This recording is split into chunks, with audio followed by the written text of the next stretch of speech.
Coucou, salut, bonjour, bonsoir la grande famille de MK Mbello TV officiel. Voilà, on est là encore une fois de plus parce que le boulot nous appelle.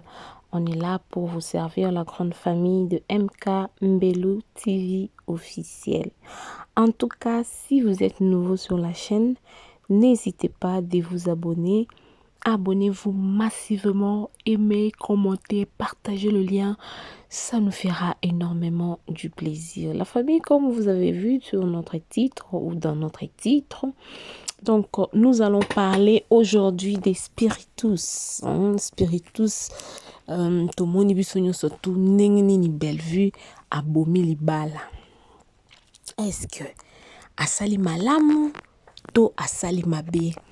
Boutikelanga na ba commentaire bandeko na ngai parce que Bible lobaka ke on se marie pour le meilleur et pour le pire. Mutuna filme oyo azozwa oyo ya ye azozwa parti oyo eza essentiel nga siko na ina tuna na parti oyo belle vie abomi libala la famille. Belle vue asali malamu to asali mabe. Bopesanga réponse bana nzambe o bato basambelaka to betaka poitrine que non, moi je prie, moi je suis chrétienne, moi je suis boyée, moi je suis boyée.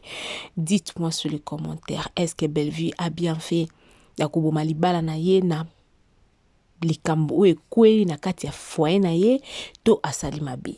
La famille filme au spiritus eye côté ya biso na makambo ebele eye kolakisa biso comment être humble dans la vie, eye kolakisa biso comment être patient dans la vie, eye kolakisa biso comment être respectueux dans la vie, comment avoir la confiance de soi dans la vie.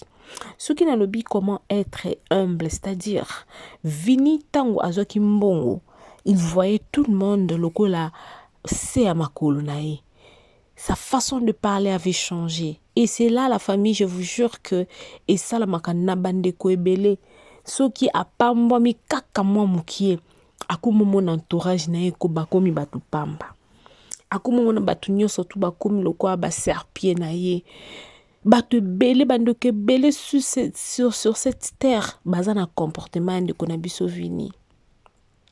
Oui, bandeko belé ba na comportement ndeko na biso vini.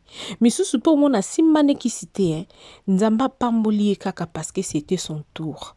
Nzamba bénir ye, mais yesiko azu bénédiction ana akomisa nga matisi nga na mapeka, atombole nga na mapeka titi na mutu, donc ndenge ezalaka maloba matoeleka mutu te mais eza na bandeko o balekisaka matoi na mutu soki nzamba pamboli ye. Tomonaki ye Vini ndenge azalaki arrogant envers même sa belle famille. Vini était arrogant na maman na ye Marie-Hélène, mais tango akwei na mutambu mapapu nyonso esala nini brrr ebukani. Mapapu nyonso ya Vini la famille ebukani. Pourquoi? Parce que et comme lokola mutio pi basopeli mungwa azoko kasuko bougeti pour nous dire que vanité de vanité, tout est vanité. Vanité de vanité, tout est vanité. La grande famille de MK Mbello TV officiel. Film au spiritus ngana zo benga ngona ba dévoler mutu ako comprendre na ndenge na ya comprendre na ndenge na film oyo ete ya bandeko basi mingi. S'il vous plaît mes sœurs, film oyo ete ya biso. S'il vous plaît mes frères, toujours belaka bana basi toujours belana bala mibali. Tumona ki siana zo ki kolinga batata mibimba pour que aya ko nourrir chéri na o alinga de réel. Et puis chéri ebi ke moi si na yo jeune garçon ebi ke moi si na yo asala raté peut-être atanga.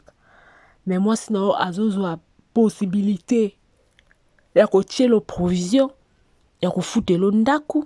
Tu ne te poses pas de questions. Mbongo wana moi si wana zo ya na azwa kango wapi. Ce qui est quand même kutukazo ça là, on va dire que ah oui, elle travaille, peut-être on a salaire nae, machin. Mais tu sais très bien que ta copine oiseau charge na yo à ça la raté.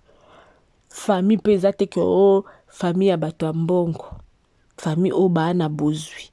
Pour ceux qui avec moi, ça dans la famille, bah, ça va aussi se comprendre. On va dire peut-être que non, bah, parents et moi, si on va payer ça qui est argent de poche, yango ayaka ko libérer ngo ko sombelo ko selo ba provision ko futelo ba ndaku ko sombelo bilamba cher tout et tout.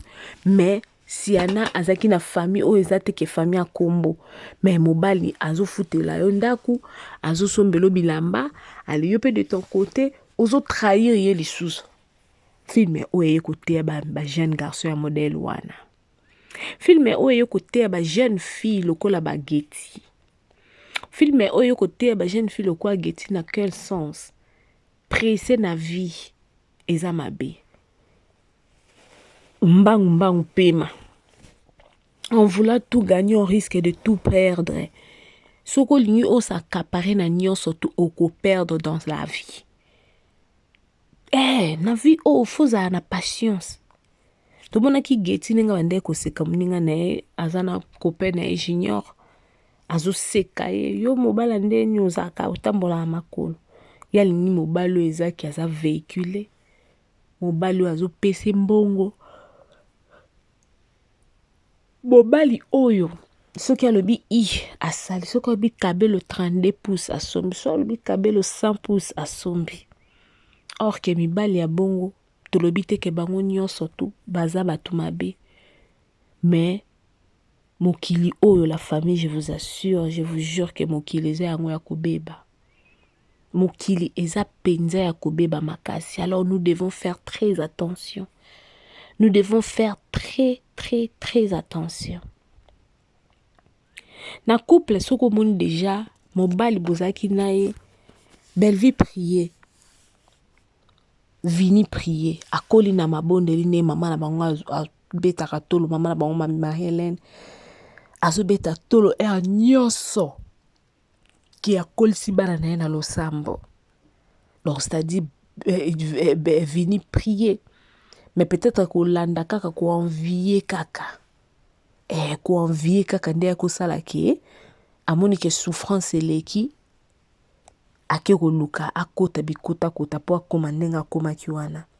Ekomisa ki arrogant, ekomisa ki ndenga koma kiwana mais lelo to moni vini mapeka nyonso ekiti. Azongi na mabukolo belle vie pona ko senga bolimbisi. Mais est-ce que belle vie akolimbisa ye? Mais est-ce que pe question on a tout ne bandel ezalaki bien to eza bien ndenge belle vie abimi na libala na ndako libala pona acte mobali azana misala mabe. Boutique la ba réponse la famille. Boutique la ba réponse na bino. Tomoni lisusu mama étoile na mwana na ye Sylvie Eseka. Ni tete maman Marie-Jeanne a posaka Sylvie Eseka ba question te maman Marie-Jeanne alingaka perdre les sous koko na. Pourquoi? Parce que le kuta moboti yekola koloba vérité.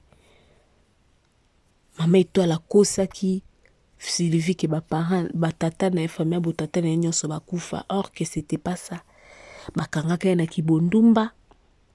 Bakangaka maman étoile na kibondumba. Maman étoile atikaki libala kena mwana pona ko couvrir erreur nae akosa mwana. Siko soki ezalaki ke Sylvie pazaki genre ba fille que aye au sala quelque part akuti bato amona ka bato anaka ndengona parce que ba fille ebele baleka na ndako papa Serge. Ba maman Marie-Jeanne ba mo babanda koloba. Asa très arrogante. Ce qui est qui kasata moi malam tumnge to sungai. Sylvie azaki na o babengi savoir vivre. Nzamba sali ngolu azali épargné.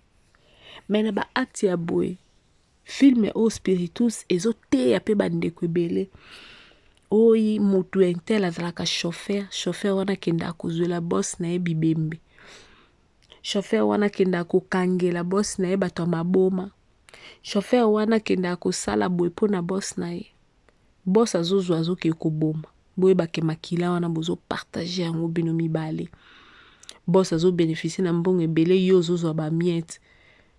yozo participer na lisumu oyo oyebeli mutu na makolo te rien que parce que on te paye elobi ata mama étoile po bazofuta $500 ozo livrer ba vie ya ba jeune fille ozo livrer ba vie ya bato rien que pour na $500 oyebi te ke vie ya motu bomoi ya motu eleki mbongo oyo ozozwa ya salaire bazofuta o pour que yo obebisa bomoi ya motu. La famille filme oyo en tout cas félicitations, bravo na ba artiste nyonso ba incarner ba rôle na bango kitoko. Ba artiste nyonso ba incarner penza ba rôle Muchopi, Dio de Muchopi et Naomi. Non, c'est terrible. C'est terrible la famille, je vous jure que c'est terrible. Maman Milo zo beta babilo moya ba. Oh là là, en tout cas belle vie quand dit la patronne. Coup de chapeau à toi. Artiste nyonso tout bo incarner ba buza ko incarner ba rôle na bino kitoko. Lelo total qui o ezali 13e épisode na biso. Lobi je pense que 14e est à la fin. Total la suka ya papa Serge awa ko Sylvia Kimaki et ko sukela e boni. Total suka ya Vini awa ko sango na ye to secret sekele na ye secret sekele na ye se yebani ekosukela ye ndenge nini tozwa mayele la famille s'il vous plaît tozwa mayele toluka kowelisa tomoni muninga wana pafuki na ye kumisa nzambe omoni muninga wana za ko évoluer na vie kumisa nzambe loba nzambe na pamboli opo ndeko wana za ko évoluer je sais que mon tour viendra okoluka kokesa ba makamba mabe te po obrile betape yo po koma lokwa baninga ozo réduire mikolo na yo sur terre bibliquement parlant ozo réduire penza ozo réduire mikolo na yo sur terre soko za muto olingi ka matalana oza muto olingi ka bamona ke yonde sans yo donc mobulu sois-en sûr que la justice de Dieu y en a. 99 jours de vol, un jour d'attrape. Et puis mukobo kango ozanga maloba. Ozanga penza maloba. Donc, famille bota mobimba, coup de chapeau na bino, to continue kozala focus na ba film, to aimer, to partager ba lien eza kitoko makasi. Ba dina chunyo sona pesi bino mbote bisika boza. Ba pécha lover na pesi bino ba mbote ba gros bisous ba cook bo s'abonner bo partager lien o esa la biso moi kitoko makasi bana famille bota nyonso na pesi bino mbote Angèle ba bisous na yo mama Clarita ba bisous na yo mama Clémence Sidiki ba bisous na place oza kuna na USA Esther MM ba bisous na yo bino nyonso tu bato bolanda biso to pesi bino ba gros bisous bo partager lien bo s'abonner parce que chaîne oyo eza chaîne na bino muto yo boto la bino azate so oye penzo za mona famille bota zwa kiti vanda tana ba liboso so oza dina love dina chou vanda oza pesha love zwa kiti pusa bango kuna na suka vanda aizanda kunayo. Abonnez-vous massivement sur MKM Bello TV officiel. Si vous êtes nouveau ou nouvelle, sentez-vous à l'aise et n'oubliez pas d'appuyer la cloche de notification pour ne manquer de nos prochaines vidéos, la famille. Je vous aime de tout cœur. Et puis, nous spiritus, rien à dire, la famille. Rien à dire, je vous assure. Total, on a vu sur film. Total, on a vu sur film. Mais film, yo. En tout cas, félicitations à toi, belle vie, qu'on dit la patronne. Nzamba Lula a continué ko fulu qui na sagesse et intelligence. Ya koyela biso ba inspiration ya kitoko boy. Nzambe wana o alala kate pe animbaka te. A continué ko pesa yo lisusu ya ebele. Merci beaucoup nga bino mama MK Mbelu TV officiel nalinga bino mingi nalinga bino penza makasi soki Yesu Christ azongi te la famille. Je crois que ngana bino tokokutana lisusu na mikolo oyo ezali koya. Nzamba pambola biso famille Bota toujours. Bisous bisous bisous. Bye.